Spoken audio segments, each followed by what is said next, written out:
Komisi 3 DPR RI telah menyetujui rekomendasi kewarganegaraan bagi dua calon pemain timnas Indonesia, Max Hilgers dan Eliano Reinders.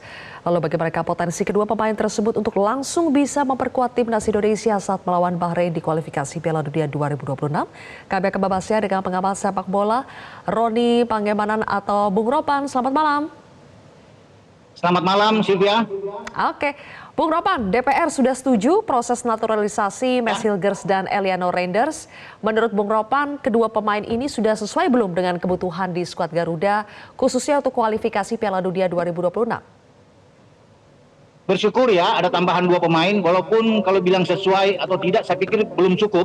Harus ada pemain depan, karena kita butuh pemain depan, pemain nomor 9 di lini serang kita, karena itu menjadi masalah buat kita. Kalau di belakang saya pikir oke. Namun dengan adanya Max Hilgers tentunya ada pemikiran lain dari STY untuk memperkuat di jantung pertahanan kita dan juga menambah seorang gelandang serang seperti Eliano. Sehingga kita dalam hal bermain dengan counter attack ya, ini akan sangat maksimal untuk tampil melawan Bahrain dan Cina. Ya, jadi bagi STY tentunya pertahanan ini adalah faktor utama karena kita melakoni dua laga tandang, Bahrain dan kemudian Cina. Kita tidak boleh kalah. Sehingga ini digenjot habis agar kita punya kekuatan di belakang ya, walaupun sudah menumpuk pemain di belakang, tapi ini perlu karena ini pemain grade A yang bermain di level utama di tier 1 Belanda seperti Max Hilgers dan Eliano ya. Namun menurut saya tetap masih harus mencari pemain yang punya naluri mencetak gol ya di lini depan. Satu aja bisa mendapatkan untuk di next pertandingan ini akan jauh lebih bagus. Karena kita akan menghadapi Jepang dan Arab Saudi yang akan datang lagi ke Jakarta itu pada bulan November. Begitu Mbak Sylvia. Ya, Coach Sintayong kan sudah berkali-kali menyebut mereka mencari striker tajam untuk timnas Indonesia. Ya. Kenapa ya Bung Ropan bukan pemain dengan posisi striker yang dinaturalisasi? Apakah memang masih sulit untuk mencari striker yang memenuhi kualifikasi Coach Sintayong? Memang tidak mudah ya, tidak gampang untuk secepat itu mendapatkan seorang striker. Harus ada pertimbangan-pertimbangan. Saya pernah berkomunikasi dengan Pak Ketua Umum, Pak Erick Thohir, dan memang beliau menjelaskan bahwa ini perlu untuk bagaimana kita bisa meyakinkan pemain tersebut bermain bersama dengan tim nasional. Sudah ada beberapa yang coba dikontak, termasuk oleh Romani, sudah berbicara dengan Pak Ketua, dan yang paling tersedia adalah Mauro Silstra. Berkas-berkas suratnya sudah ada, bahkan sudah ada di PSSI. PSSI lagi mengecek, melihat langsung kalau oke semuanya, dia tinggal menunggu untuk dipanggil. Ini pemain muda dari Volendam 21 tahun. Tapi kalau bicara di grade A, tier 1 tentunya oleh Romani. Karena dia bermain di Utrecht yang bagus ya, berada di atas. Namun ketika kita membutuhkan sekali pemain depan, karena harus pasti-pasti amat datang, ya kita harus bisa mendapatkan secepat mungkin pemain yang ada di garis serang apapun itu. Dengan seorang Mauro ya oke, kalau dia memang sudah siap karena surat-suratnya udah masuk duluan ya dia aja dulu didatangkan, karena toh tinggal tunggu panggilan, tinggal bersalaman dengan Pak Erick, duduk bersama, makan dan foto, sesi foto. Jadi memang kita perlu, karena STY berkali-kali mengatakan bahwa dia butuh pemain depan, cuma memang perlu untuk mendatangkan pemain yang bagus, bukan asal-asalan pemain-pemain yang akan datang. Tapi hanya ada dua opsi menurut saya, Ole atau Mauro.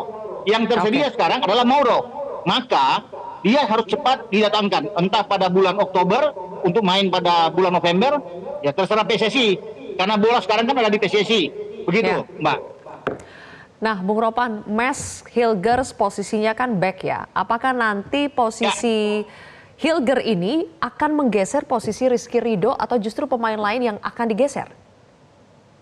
Ya, sudah pasti saya pikir ya dengan adanya Max Hilgers, dia akan mendapat tempat utama, ya. Satu posisi di belakang dia tepat. Nah, STY selalu bermain dengan 3-4-3. Dengan 3 back, Max Hilgers dan kapten kesebelasan Jay Isya sudah pasti masuk. Tinggal salah satu apakah Ridho atau Justin Hagner.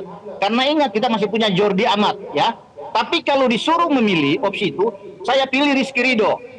Ya, ada keterwakilan pemain kita yang bermain di Liga 1 dan dia tampil oke, sangat konsisten selama ini, tidak tergantikan baik di U23 sampai di tim senior. Maka Rizky Ridho yang bermain bagus kemarin saat menghadapi Australia dan kita bermain 0-0, itu harus mendapat tempat.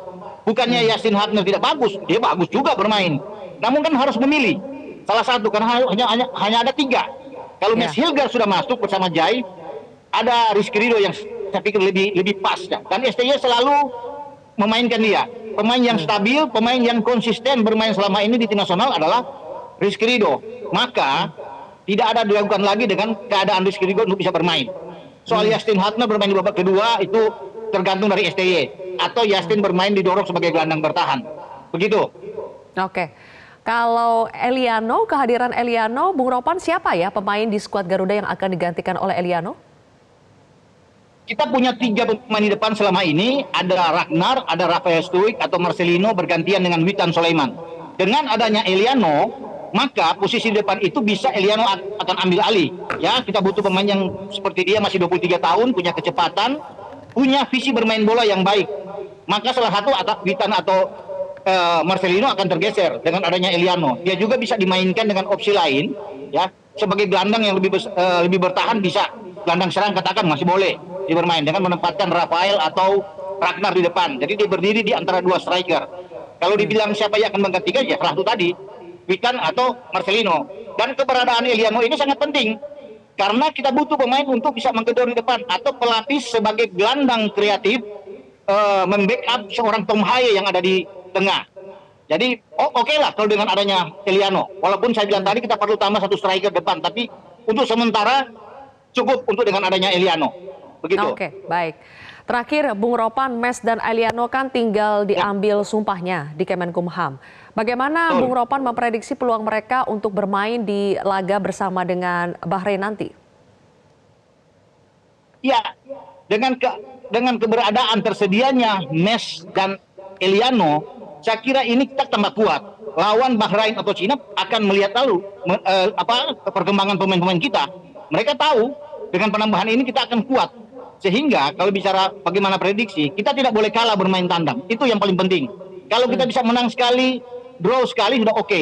Ataupun kita draw 2 kali masih oke ya, karena kita melakukan laga tandang sambil menunggu Bahrain tahun depan dengan Cina datang ke kandang kita untuk kita memenangkan laga sambil ada penambahan pemain lagi.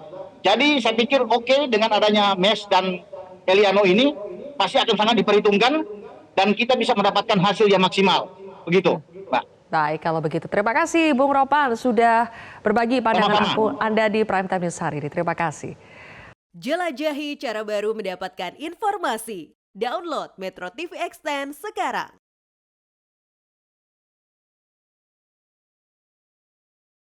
Jelajahi cara baru mendapatkan informasi. Download Metro TV Extend sekarang.